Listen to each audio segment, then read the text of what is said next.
I bet y'all remember this. The Garibaldi. I can see my house from here! And maybe this. Fool me once, fool me twice, fool me thrice. And how about this? So let's get ready. It's the first of 7 games. Hey, look out! Sweet as a goal from Cristiano Ronaldo. And this. Never mind. We don't talk about that. So, where did all these extreme and street games disappear to? Why did they even disappear if they were so successful and they basically became cult classics? Will there ever be an iteration of the Street series ever again? Is Rocket League the new Street? Action Arcade representative? Well, to understand what happened to the series, we first have to look at its creation. And that's all thanks to this man, Steven Rechtschaffner. Rechtschaffner.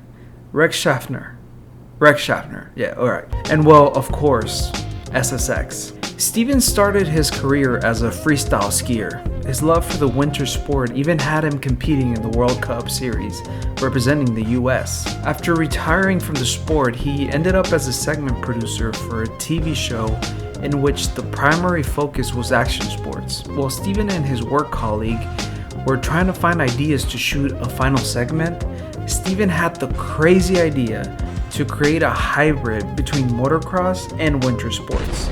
Steven then spent 2 days with a snowplow driver creating what would become the first motocross obstacle course. The cross between motocross and snowboarding nowadays is even an Olympic event, and it was in a way the foundation for SSX. After this TV stint, I'm just gonna call him Steven. Steven pivoted and became the person behind the brand Swatch and their very unique advertising campaigns during this time. This marketing experience gave Steven an opportunity to move to LA, where he actually ended up working with Sega to market the Genesis. This is when Steven took a liking to the video game industry, an industry which he wanted to be a part of. After his wife and him decided to move up to Vancouver, Steven got in touch with EA Canada's then president in order to get into the fun of making video games more broadly appealing. Steven started as a producer with EA, but was quickly put behind the wheel of helping with the creation and design of 3D sports games. Since he understood cameras, angles, and what he calls camera logic, he was the go-to person during the development of early 3D sports games. As Steven built up his experience in game development, he saw an underserved section of sports, and that was his beloved action sports. He put efforts into creating a snowboarding engine that was Nintendo quality, which basically just meant fun. So with a goal in mind, SSX began development for its release on the Dreamcast. However, given some really bad hardware choices from Sega, EA decided to start developing the game for the PlayStation 2, which hadn't released yet. During the early development days of SSX, Steven had many difficulties and was even sometimes recommended by his colleagues to put the game down. However, back in those days, EA was a completely different EA. They actually encouraged developers to try new things and develop new ideas.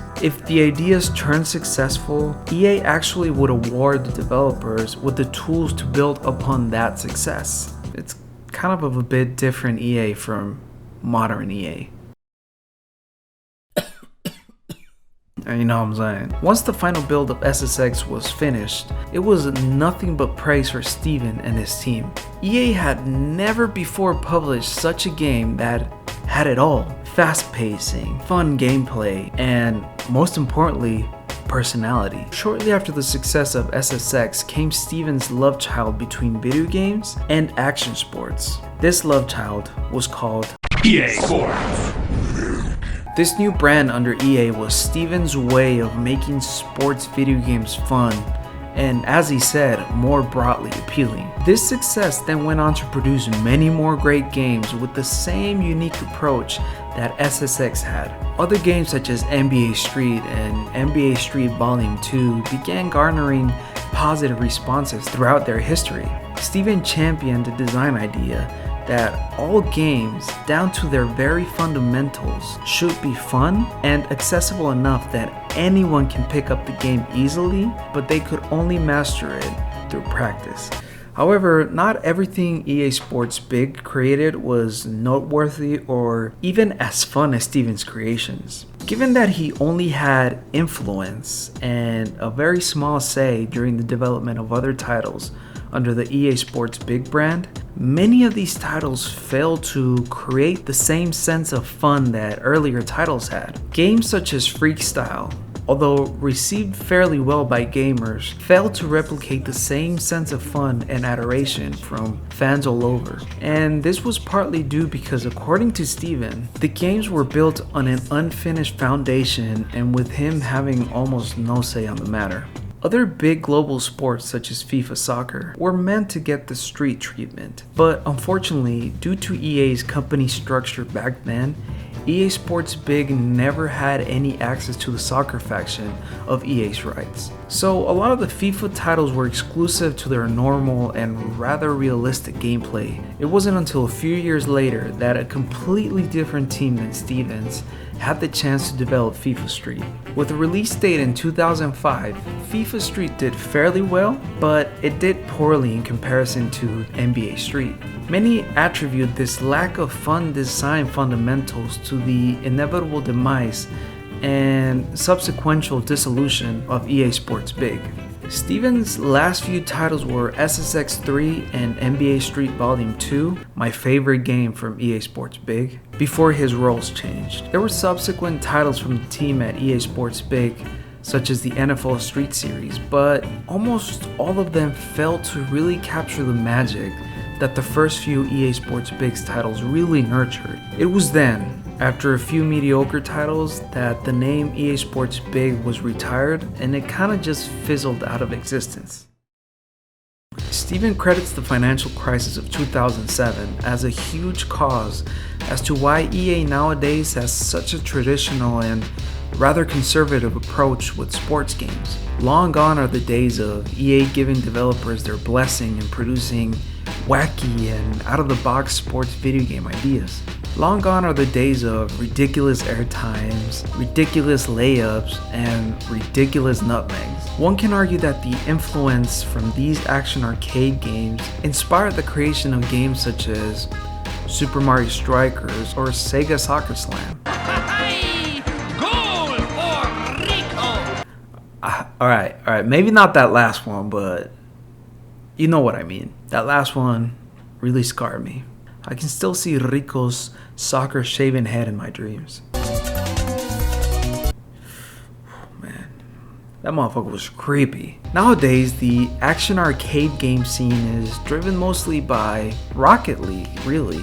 The genre has definitely been a bit forgotten, which is a shame given that the genre is extremely fun. It's all about the personality, and it's all about all of these out of this world worlds and environments it creates. This genre encapsulates what all video games really should be. It's really a shame because with new genres popping up such as Battle Royale genre type of games, action arcade games definitely have a seat at the table of mainstream games. I feel action arcade games, however, have a huge crutch, which is if they're not wildly popular, they never really get anywhere. They're not the same as sports games, which their yearly iterations can be recycled, and it has a rather loyal fan base only because the rosters keep getting constantly updated year by year. With action arcade games, it can be a little bit more difficult to sell on the idea of the same engine, the same style of play, and the same personality year by year. So it's definitely in a rough position. But what are your thoughts? What are some of these action arcade games nowadays that really replicate the era of early 2000 SSX stylized type of games? Me, in my opinion, I loved all these action sports games. I loved SSX Tricky, obviously. I loved NBA Street Volume 2, one of the better ones. I love FIFA Street. I never really got into the NFL Street series, mostly because I was extremely spoiled with NFL Blitz. Dangerous corner. Anyways, ladies and gentlemen, if you like this video, please make sure to like and subscribe. If you didn't like this video, please give it a thumbs down. Every bit helps. Links to my socials are down below, and a huge shout out to the people over at usgamer.net, most specifically to Pyotr Bajda, who did an amazing article in which this video is mostly based on. They actually had a chance to sit down with Steven and go over the whole kind of rise and fall of EA Sports Big. It's a really interesting interview. I'll link it down below as well. But without further ado, I've been True Fernie. Ladies and gentlemen, please take care of each other, but most importantly, take care of yourself. Peace.